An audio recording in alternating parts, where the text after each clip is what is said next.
Hello there, it's Jay here from Jay's Vintage Junk. I don't know if you can see, but the new workshop space is really coming on quite nicely. I've now got all my soldering equipment down here, oscilloscope, you know.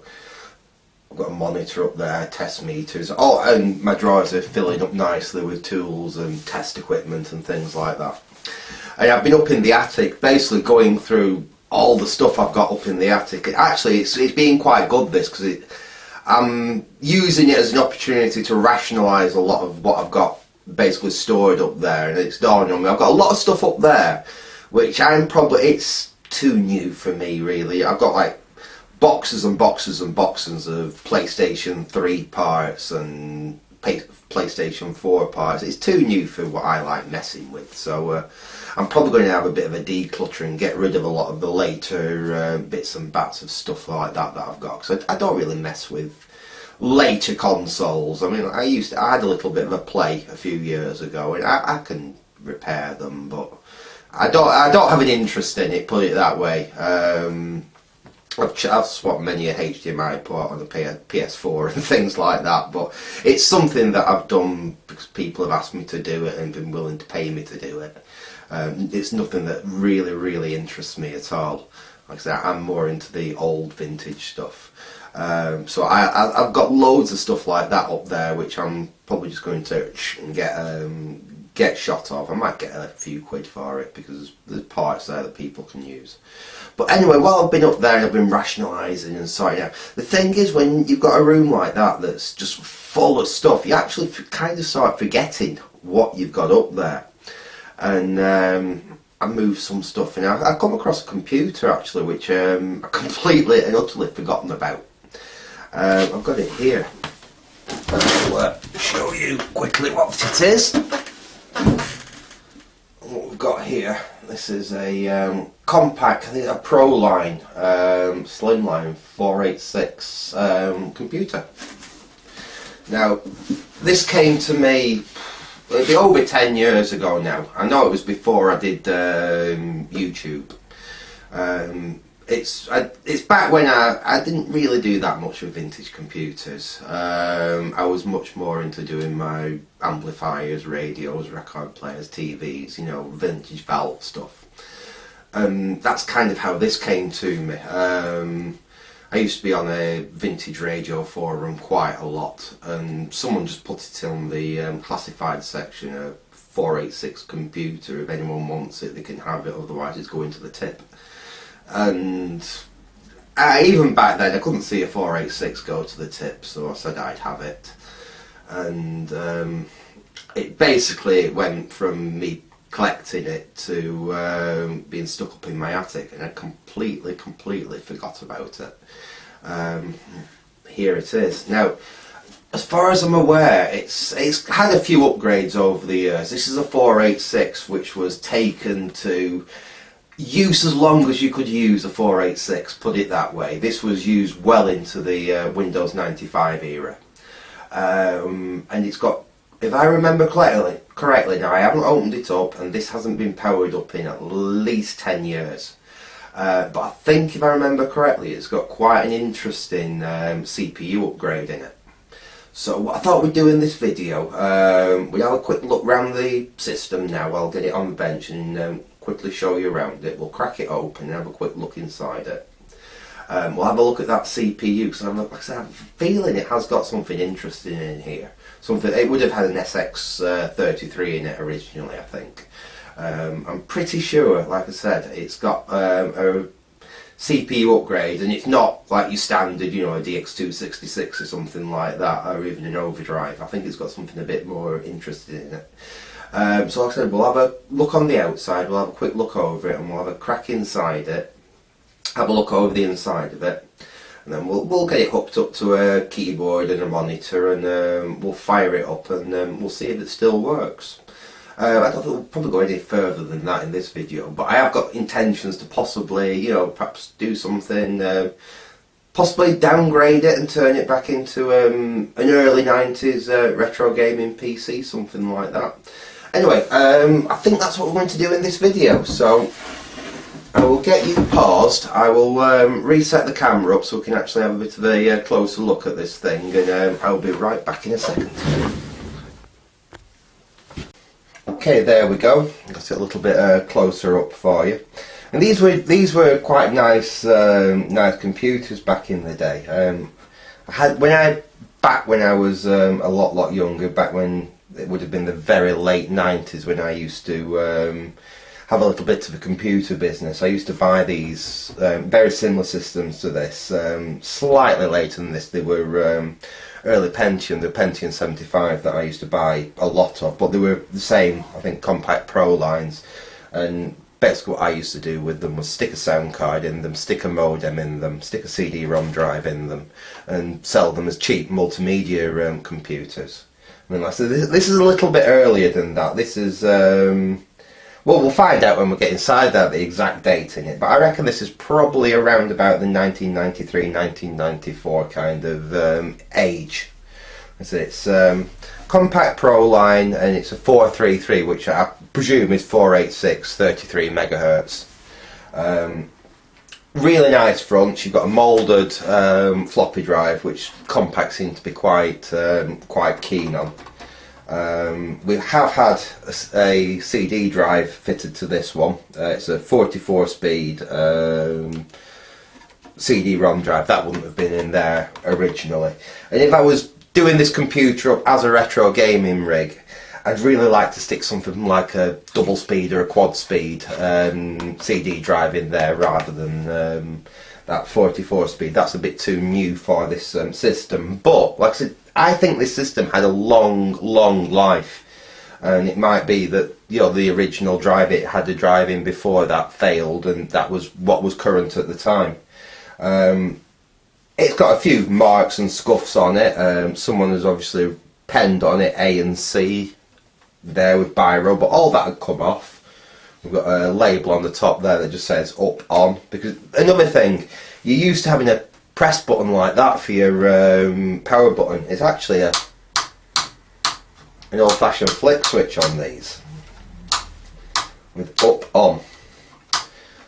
And then the sides are, it's a nice slimline computer. It is quite, you know, sought after size wise for a retro system. Now we'll get to the back. We've got a standard AT power supply there, keyboard and mouse ports, PS2. Very much like the digital DEC PC that I have up in my top office. We've got two 9-pin serial ports.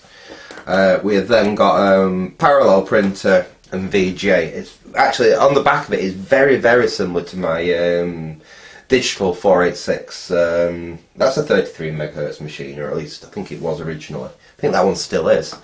We've got a sound card fitted, and there's an empty slot there. Now, I can't remember whether this had a network card in it when I got it, and I might have already pinched that for something else. I can't remember. I can't remember whether there was something in there or not when I first got this. But I said I never really did anything with it. It was just a case of I didn't want to see this thing going to the tip. Like I said, that was before these things had a little bit of you know, they were a little bit more sought after. Right. I suppose what we should really do then is crack inside it, and we'll have a look inside it. Now, if I remember correctly, I'm pretty sure these don't use a barrel battery or anything that's likely to leak in there, so there's a good chance that the main one is still in decent condition. At least I hope it is. I'll look right through if it's had battery leaks inside it and it's done any serious damage, won't I? Unfortunately, I have got a computer, well, two computers which I have dug out of the attic, which have suffered battery leakage. One of them, I actually only changed the battery in it a few years ago, and that's got horrendous battery leakage in it. And another one, which I actually didn't think the batteries in it leaked. I thought they were more like a CR32 style battery, and they didn't leak, but it has. It has leaked. So we've got two systems with corrosion damage, which will be coming up in upcoming videos. Well, unfortunately they'll have to come up in upcoming videos now. I can't leave them in the state that they're in. And now we've got down here to work, you know, it should be easy enough to sort. Right, that should be it. We should now be able to take the cover off. There we go, slide forwards. It's a bit stuck on this side. There we go.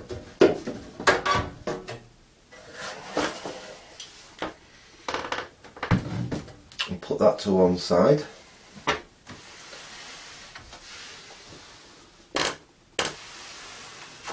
Okay, let me get you zoomed in here. So it looks fairly standard in here. We've got IDE hard drive there, our floppy drive there, obviously our CD-ROM drive. I'm not sure how much memory this thing's got. In fact, I can't actually spot where the oh, there's the RAM. The RAM's hiding underneath the hard drive down there. I can see. I can only actually see one 172-pin SIM and some empty slots down there. So we might have the opportunity of upgrading the RAM in this thing. Yeah, let me get you zoomed in so you can see that main board a little bit better. Oops, there we go. Right, so we've got what seems to be a fairly standard generic sound card. In fact, let's pop that sound card out and we'll have a quick look what we've got. So I'm not even sure what that sound card is. Obviously it's not a Sound Blaster or anything like that, it's a clone. But I think it has actually got a genuine Yamaha chip on it. Well, where are my glasses as well? They're my glasses. So I can see the chip as well. Okay. Yes, I can see again now. So let's take the header off there, if that's for the CD audio. Interesting, the Compaq use a rather strange screw on all their equipment. You can use either a flat blade screwdriver like that or a hex bit. If you have a look at the head on that, like I said, it's rather strange. It seems to be something only Compaq did as well. But a flat blade works perfectly well on them. Right, and this one actually does seem to have all its original Compaq screws in it. Let's get that sound card out so we can have a quick look at what we've got. It's rather stiff in the slot there. Out you come. Come on, out you come. There we are. So what have we got?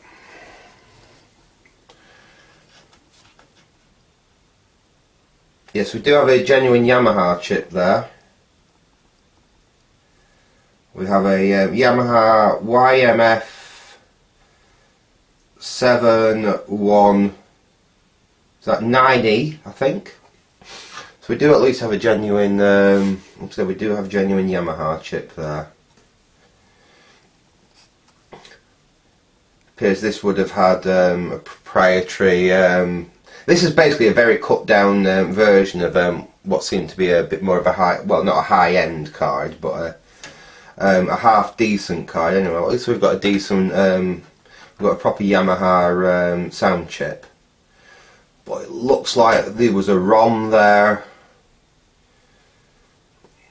big IC there, crystal there. I don't think, yeah, I mean, I'm guessing some of that would have been for IDE, for an IDE interface, or at least a proprietary CD interface on the back there. It is 40 pins, so it could have been possibly an IDE. I'm guessing that header there is for a wavetable board. Now I do know there is a few modern wavetable boards you can get. I'm actually tempted to perhaps pursue something like that. Back in the day I did used to have a Sound Blaster R32, which is an amazing sounding sound card. Some people say it's not. I think they're a very, very nice sounding sound card. I do miss the full wavetable that thing used to kick out, proper wavetable. It would be possible to put a wavetable daughter board on that. I don't have any original Sound Blaster sound cards anymore, unfortunately. I did used to, but like I said, many years ago I got rid of a lot of stuff, and I think the ones I had went in that lot. But yeah, we've got a reasonable sound card there. Let's have a look else what we've got in here. Right, we've got, this is our, let me get you down so you can see what I'm pointing at there. Let's see if I can zoom you in a little bit. There we go. So we've got our VGA chipset here. We've got Zeng Labs, oh, it's an ETC 4000 video chipset there. I presume it'll have about half a meg of RAM. I can't actually see at the moment where the RAM is on there, to be honest. Oh, here we are. Yeah, I think it's got about half a meg of RAM. Which, to be fair, is perfectly enough for like the type of MS-DOS games that I want to run on this system. That is fine. Half a meg of RAM is more than enough. Right, we'll stick that sound card back in there.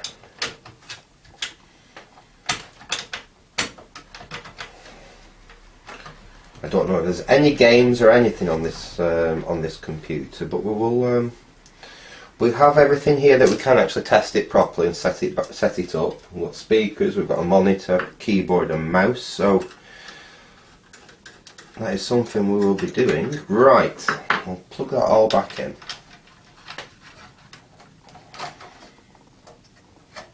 There we go. And let's get to the main event, which is this CPU. Let me see if I can get you, and that, there we go. So we've got, it's an Evergreen Technologies. It's, as far as I'm aware, it's kind of like an overdrive processor. We've basically got various jumpers. I don't know a lot about it. I've not done any research into it yet. But from what I can remember from when I originally looked at this thing, like I said, it's kind of like the Intel Overdrive processor, isn't it? It's a way of taking a computer. In fact, we've got a date for the computer here. Lovely. Assembly number, and it's copyright 1993. So this would not have had provision to run, you know, like the faster 486 processors. I don't even think this would run a DX266. I don't think it's got the clock multiplier to run the faster processors. That's where something like this overdrive came in, because basically you could plug that into a stock motherboard which doesn't have the clock multipliers or anything to go for the faster processors, and it does it all on that little board. And then obviously you've got the chip on there, so you've got the main CPU on there, and you've got all the control logic to allow it to run on a board that it's not really intended to run on. I can't remember who makes the cores that Evergreen use. I don't know whether it was, I don't know if they spun their own cores or they was using someone else's, like Cyrix or someone like that.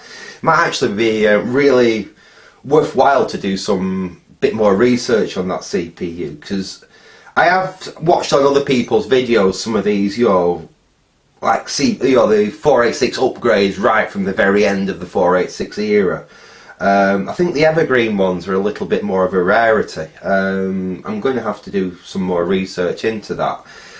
To be fair, that probably won't stay in this computer. I have other 486 motherboards. I would quite like to take that out and play with, you know, compare it against. I've got plenty of 486 CPUs. I've got Intel DX4100s, I've got the AMD version of the DX4100.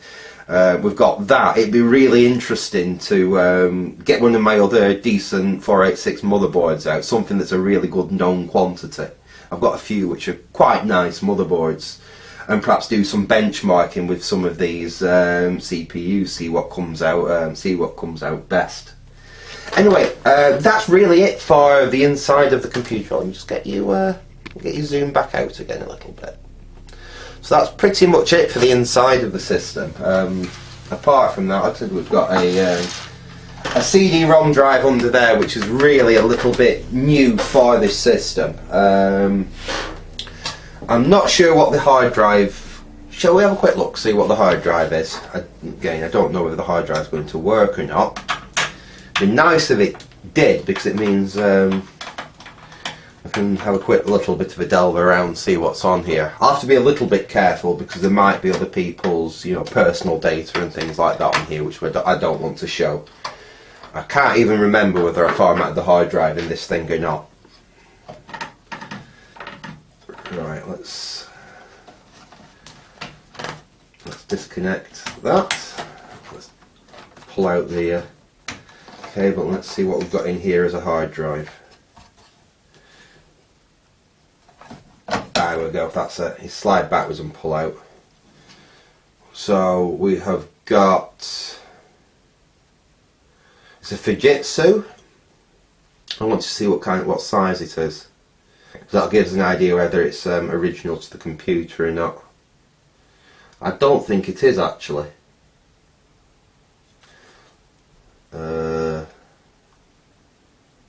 It's in 1990. No, this is definitely a replacement hard drive because this is from 1997, and the computer is from 1993. This might it's MPA 3017A.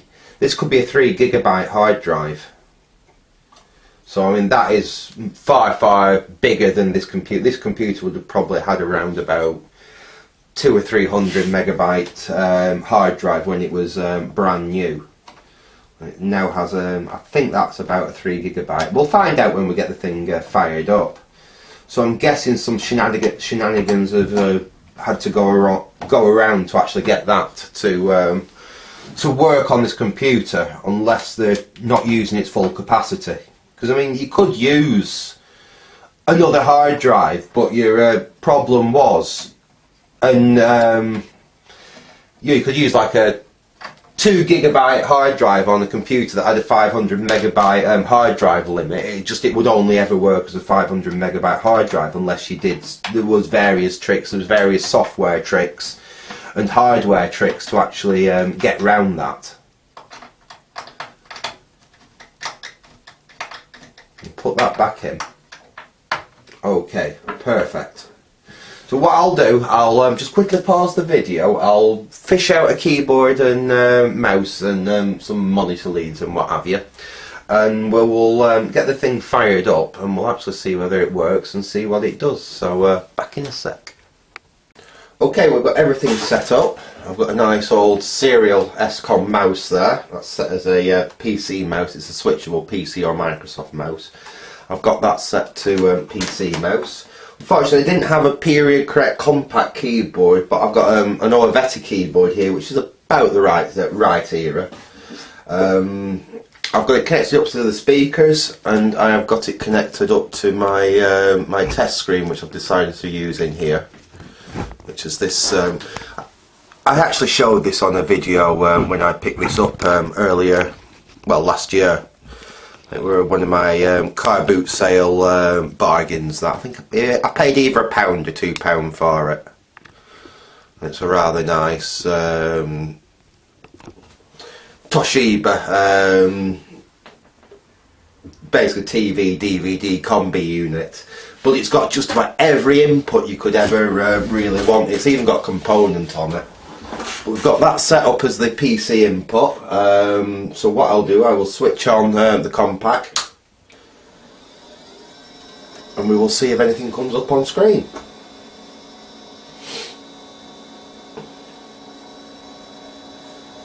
And we do indeed seem to have something. Must admit that the graphics don't look great. We do seem to have something going on along here. Now that we'll see when it actually powers up. We may actually have to try using a different screen. I'm not sure it's going to work with us or not. Let's see. Right, we've got system options not set. Then we've got a resume equals F1 key, setup F10. Let's try setup. Let's see what we can get into in setup. We definitely seem to have some issue with the graphics. As you can see, we seem to have this jumping issue. English, yeah, enter, date. So obviously, yeah, we've lost the time and date. I don't know whether this is going to be year 2000 compliant. I very much doubt it, but let's try. What is it? What is it today? It's the, is it the 8th or the 9th? Let's try this. 09.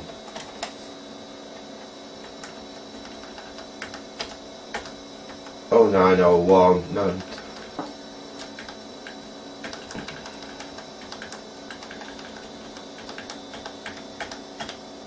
This thing is actually millennium compliant. We've actually got a date of it'll take at the 9th of the 1st, 2022.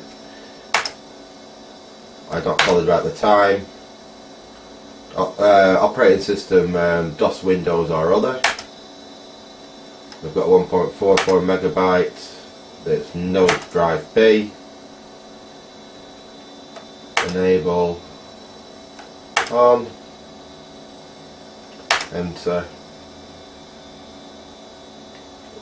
What's concerning me is we've seem to have some issue with the video. You can see how it's jumping like that. In fact, if you just bear with me for a sec, what I'll do, I'll go and get another VGA monitor, just a straight VGA monitor. We'll connect that up to it quickly and just make sure that's not an issue with this screen. If it's not an issue with the screen, it looks like we may have some repair work we're going to actually have to do on this computer. So bear with me for a sec. Okay, I've just swapped in literally a very basic, generic HP 43 VGA monitor, and as you can see, it's gone completely. So that's a bit odd, because I've used that other screen with VGA inputs and it was absolutely perfect. But for some reason it didn't seem to like that. This monitor, obviously, like I said, it seems to work absolutely fine. So we'll use this for the time being. At least it's something that's nice and easy to film anyway, and at least it's in the right aspect ratio. Right. So what are this telling us? So we've got an integrated maths code processor. Like I said, we've got that interesting CPU in there. 1.44 meg hard floppy drive. Our drive B we've not got installed. We've got we can boot from the A drive. Now the fixed disk. Now I said, if I remember correctly, I think that hard drive was about 3 gig. Well, it's showing up as a 1.78, so about 1.8 gigabyte hard drive there. I'm not sure how that's actually showing up at that size in here, because I would have expected this computer to probably have a limit on the hard drive around the 500 megabyte kind of size, especially considering this is from 1993. So they may, well, it's in the BIOS there, so it can't be using some software trickery to get it to run. That's interesting, that. We'll have to actually see what size that hard drive really is. I'll pull the specs up of that when we really dig into this computer. Anyway, let's get out of there. F3 to exit. Let's save some of them changes so it's actually going to work. And let's see what comes up this time.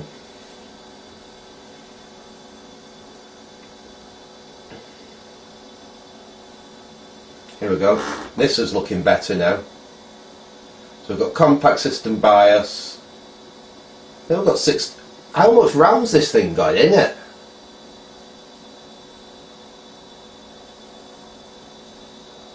This has got a ridiculous amount of RAM in it by the look of it. It's got 40 odd megabytes of RAM it's got in it. Right, so it looks like we have got a problem with the hard drive. We've got a 1780 error here, disk 0 failure. So it looks like that that hard drive has died a death. We'll see if we can hit resume. I don't think it's going to try and boot though.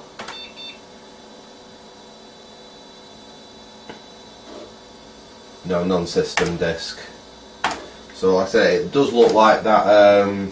Unfortunately, that hard drive's not going to play ball.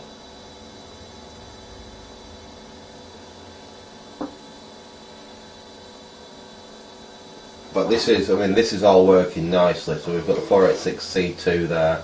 That's our original BIOS date, and we've got the VGA BIOS there underneath. I don't think we've got anything MS-DOS down here at the moment, unfortunately. I suppose we could go and get a couple of quick games that are on floppy and see if we could boot them from it, just to make sure it plays nicely. Just bear with me for a sec. I'll just go and see if I can find something on floppy that we can perhaps boot this computer from, and just and the only thing we could play probably is Prince of Persia, although that should allow us to test whether the audio's working. Just bear with me a second, folks. I'll be back in a sec. Okay, I've been up to my office and I've got a box of floppy disks here, and I think I should have, yeah, we've got DOS 5 there. That should be okay to boot this thing. We'll put that in the floppy drive and we'll hit F1.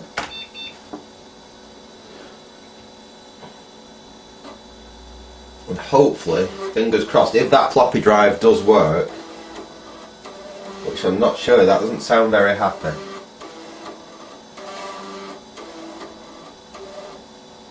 Yeah, it looks like we've... Because I know that's a known good floppy boot disk, because I've used that recently. I know that's a good disk. We'll give it one last quick try. See if I've got a different version of DOS in here, but that should work absolutely fine. MS-DOS. I really need to sort through all my disks. So I did think I had a copy of some of the Microsoft diagnostics and things like that on some of these disks, and I can't find them. I'll just give it another quick try.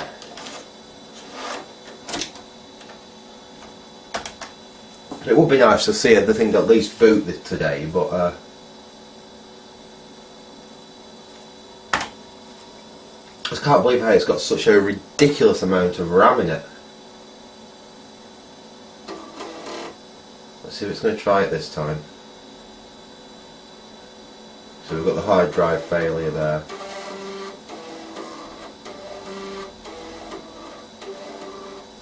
That floppy drive is not happy, is it?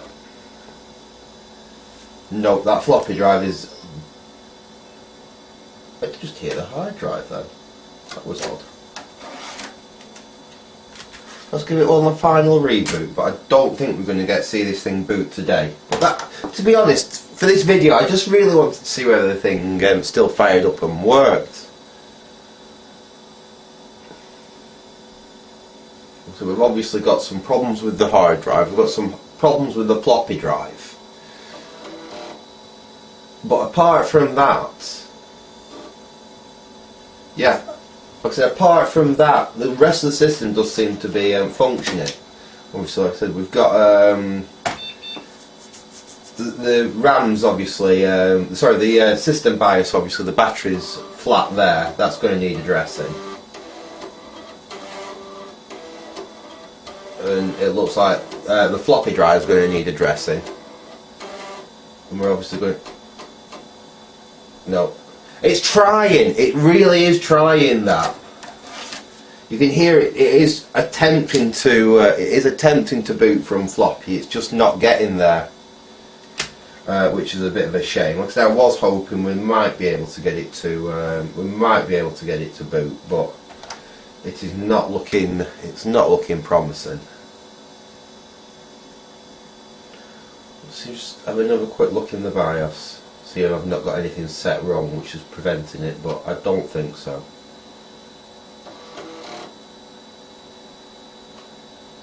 I mean, everything apart from that seems to be okay. It's seeking the floppy drive fine.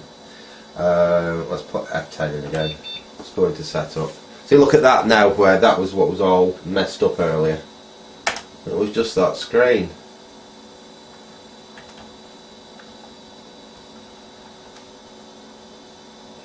Right, F4 configure. Fix disk drives. Let's see if it'll have one more chance.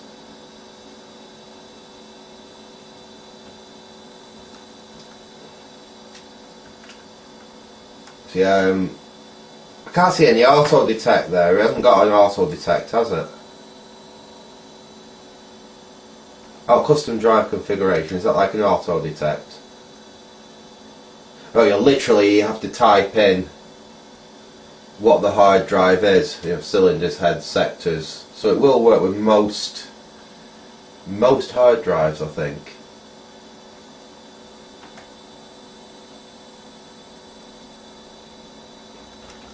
.1024.76 video modes. Interlace right.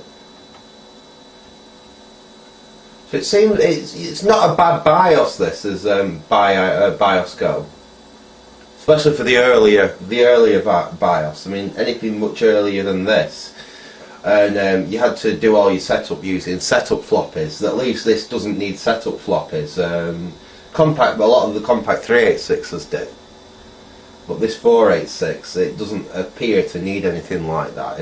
It's all done in a proper ROM BIOS. That does seem that'll seem a lot better than the. Why have we got two controllers here? Can this have? Has this got two IDE channels on it then? It certainly looks like it. If you look, we've got primary controller, fixed disk 1, fixed disk 2. A secondary controller, fixed disk 1, fixed disk 2. So this does look like it's got two IDE channels, and for 1993, that's pretty damn good, to be honest. I mean, IDE had really become the accepted standard by then, but still most only used one with a primary and a secondary. It wasn't until right at the end of the 486 era where you got two actual IDE channels where you could have two primary and two secondary and IDE devices. It's just a bit of a shock. I would have liked to see this thing boot today, but that's not going to be happening. Unfortunately, like I said, we can see it's not going to boot today, but we do have all the makings of a nice system here.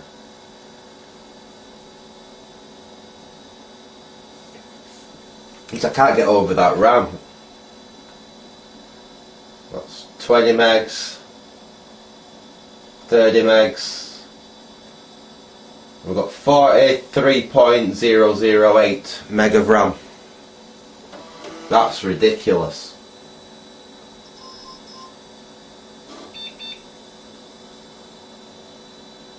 I'm sure bloody hell, I think the hard drive's working. What have I done? What on earth have I done? That's weird. But it's working. We've got issues with the floppy drive, but let's do a DIR. Let's see what we've got on here. So unfortunately, we have got a games folder, which is a good thing. We can have a quick look in there. I don't want to going around a lot here. We've got a My Documents folder there. We've obviously got Windows 95 on here, which I do remember this thing did have Windows 95 on it. But like I said, this computer did come from someone. I haven't pulled all their personal data off it. If they have left, I mean, they might have deleted everything, so I'm not going to start really poking around on the hard drive in this video until I've actually had a quick look and just made sure that anything that was personal in there I've deleted. But we can, I think, have a quick look in that games folder and see what's on there. So let's go CD.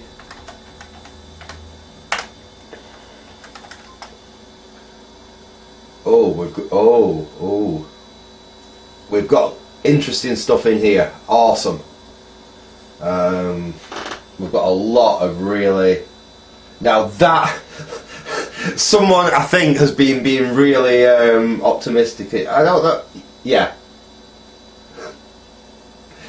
This thing's got Quake on it.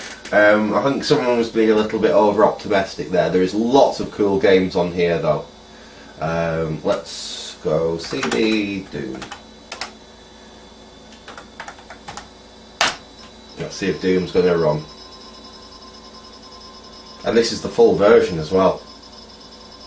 This is the full version of Doom. I think I'll have to pull this hard drive out of here and then stick this in my bridge PC and archive it. because obviously, like I said, it weren't firing up straight away. It has now fired up. Is that hard drive on its last legs? Is it? I'm not sure. Right. We should be able to get some options. Right, hang on a minute. Escape. Quick game. We should be able to get some audio working. Press yes to quit to DOS. Oh, hang on a minute. I think I'd let the speak. Let's try that again. Right, select music card. We'll set the ad lib for now. Select sound effects card. Sound blaster. That should work.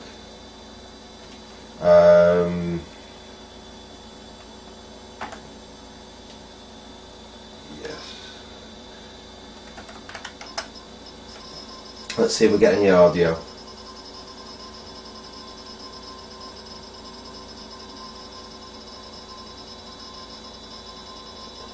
That is weird though, but with the hard drive, because you saw it, that was not firing up, that was not working at all.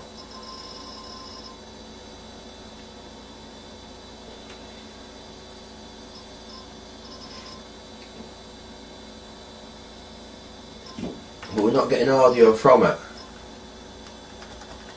We're getting nothing out of it at all. Let me crank the speakers right up.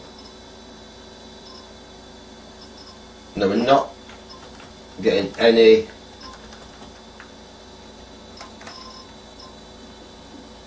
sound volumes right up. We've not got. There's obviously not a mouse driver installed either. Let's quit that. Yes to DOS.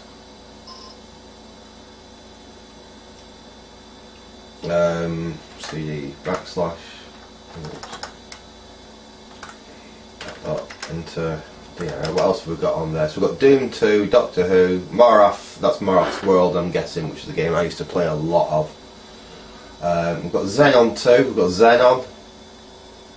Don't know. Miss Pac-Man. Air Commander.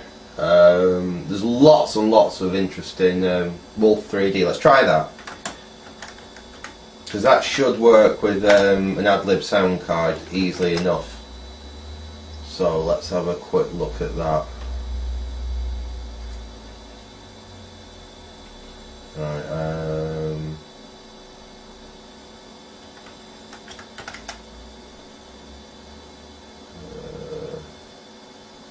well, that's not the right way to do it. Escape. And let's go.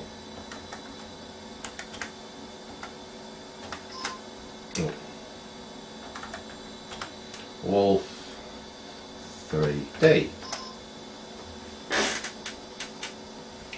Right.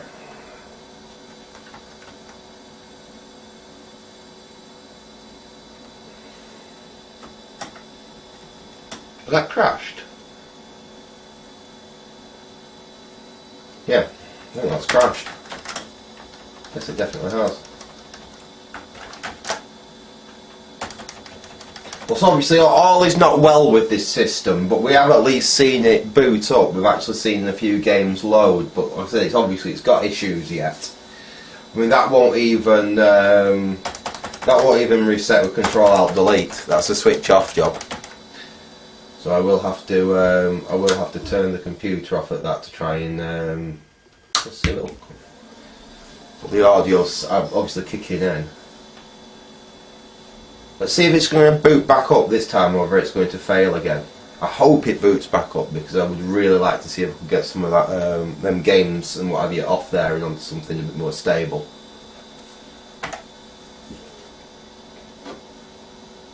Let us see. Keep your fingers crossed.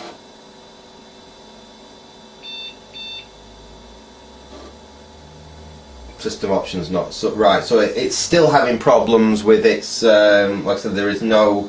Obviously, the backup battery is not working in this thing anymore. Let's see if it's going to try and boot, but I don't think it's going to. No, because it can't find any of its settings anymore. Right, I think that's actually a really good point to leave this video, and we'll call this part 1. And I think what I'm going to do, we'll be doing a part 2 on this. Let me get you down so you can see the computer in question. There we go. You can see that now. So yeah, what I think we're going to do, I'll shut that off now. I think we'll call that a part 1 on this system, and in part 2, I think we'll actually see if we can actually get the thing working more properly. We need to sort that floppy drive out. We need to address the issues with it booting. I might pull that hard drive out and stick it in another computer and just copy everything off there, so I've got a copy of it and then I can actually fiddle about with it.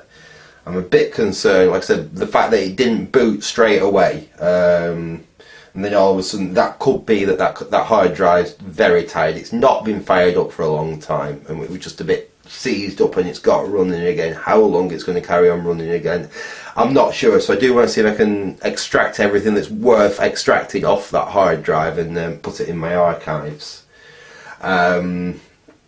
And then what I think we might do with this is I don't really intend to leave that Evergreen CPU in here. That's more interesting to run on another board, so we'll find probably an age appropriate, perhaps a 33 megahertz CPU to go back in this, and we'll put it back to roughly how it would have been in about 1993-94. We'll see if we can downgrade that CD drive to something which is more in keeping with that.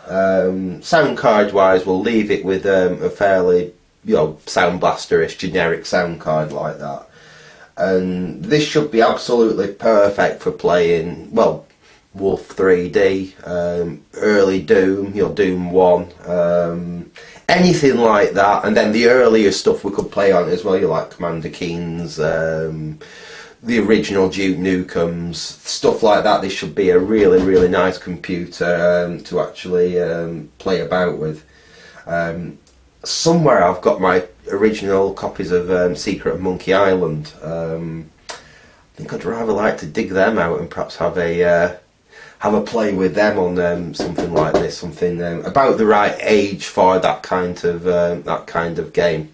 Anyway, I'm going to leave it there for now. I hope you enjoyed this little update on this Compaq Proline 486 project. So, thanks for watching and goodbye.